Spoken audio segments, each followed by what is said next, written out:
5টা বাচ্চা পড়ে যে শেষ কেউ উঠতে পারেনি। এখন আমি শোনার পরে সিঙ্গাপুর থেকে কোনো মতে ইমার্জেন্সিতে কেটে আসছি, আর তাদের দাফন কাফন দিলাম। 31 অক্টোবর বিকেলে জামালপুরের ঝিনাই নদীতে ডুবে মারা যায় 5 শিশু। 2 সন্তান হারিয়ে তাই দিশেহারা এই বাবা। এর আগে 2024 সালের 29 ডিসেম্বরও একই ধরনের ঘটনার সাক্ষী হয় এলাকাবাসী। ব্রহ্মপুত্র নদে গোসল করতে নেমে প্রাণ যায় 3 কিশোরের। 2 ঘটনাতেই ভুক্তভোগী স্বজনদের অভিযোগ, ড্রেজার দিয়ে নদীর কিনারেই বালু তোলার কারণে তৈরি হয়েছে গভীর খাদ। সেসব খাদে ডুবে প্রাণ যাচ্ছে একের পর এক শিশু কিশোরের। আজকে আমার সন্তান মারা গেছে, কাল অন্য যেন সন্তান মারা যেতে পারে, সেটি আবেদন থাকবে। যেখানে জনবসতি থাকে সেখানে যেন এরকম ডেজারে মাটি না খোঁড়াটাই উত্তম। ডেজার দিয়ে মাটি কাটার জন্য তো ওখানে গর্ত হয়েছে। ওখানে যদি পানি যদি নাই থাকতো, ডেজার দিয়ে যদি মাটি কাটা নাই থাকতো, তাহলে তো ওরা চলেই আসতে পারতো। একটা বাড়িতে একটা বাচ্চা মারা গেলেই তো তার সুখ সহ্য করতে পারে না। আমাদের ফ্যামিলিতে 4 জন বাচ্চা নেই। আমাদের যে কী অবস্থা একমাত্র আল্লাহ পাকি জানে।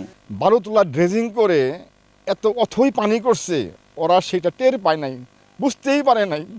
সে ড্রেজিংয়ের পানিকার কারণেই আমার ছেলে ভাইগনা ভাইস্তার সেদিন প্রাণটা গেছে। আসলে জেলার সচেতন নাগরিকদের অভিযোগ, চোখের সামনে এমন অপমৃত্যু ঘটতে থাকলেও নীরব স্থানীয় প্রশাসন। 5 জন শিশুর মর্মান্তিক পানিতে ডুবে মৃত্যু আমাদেরকে ভীষণভাবে আহত করেছে। এই চলতি বছরে প্রায় 15 জন শিশু পানিতে ডুবে মারা গেছে। এর মধ্যে বড় কারণ আমরা লক্ষ্য করছি যে এই যন্ত্র দানব, এই ড্রেজার মেশিন দিয়ে অবৈধভাবে বালু উত্তোলন করার ফলে যে ব্লাঙ্ক বা খাদ তৈরি হয়, এটা মৃত্যু ফাঁদে পরিণত হয়েছে। তবে প্রশাসনের দাবি, অবৈধ বালু তোলার বিরুদ্ধে চলমান অভিযান অব্যাহত থাকবে। দোষীদের দ্রুত আইনের আওতায় আনার আশ্বাস তাদের। অবশ্যই আমাদের অবৈধ ট্রেজার, অবৈধ সকল বালু কার্যক্রমের বিরুদ্ধে আমাদের মোবাইল কোর্ট থেকে শুরু করে প্রতি মাসেই ব্যাপক অভিযান হচ্ছে। আমি আমার কনসার্ন রেসিডেন্টকে বিএনও পেতে রাখছি, ওরা থেকে এই গত 1 বছর ধরে জেলাতে কাজ করছি। আমরা জেলা প্রশাসনের সাথে একত্রে এই অবৈধ বালু উত্তোলনের বিরুদ্ধে আমরা কাজ করছি।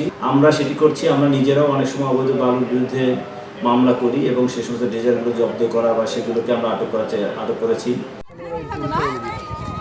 কেবল সরকারি হিসাবেই গত 5 বছরে জামালপুরে পানিতে ডুবে মৃত্যু হয়েছে 129 জনের। এমন মৃত্যুরোধে দায়ীদের বিরুদ্ধে কঠোর ব্যবস্থার তাগিদ স্থানীয়দের। Desk report, star news.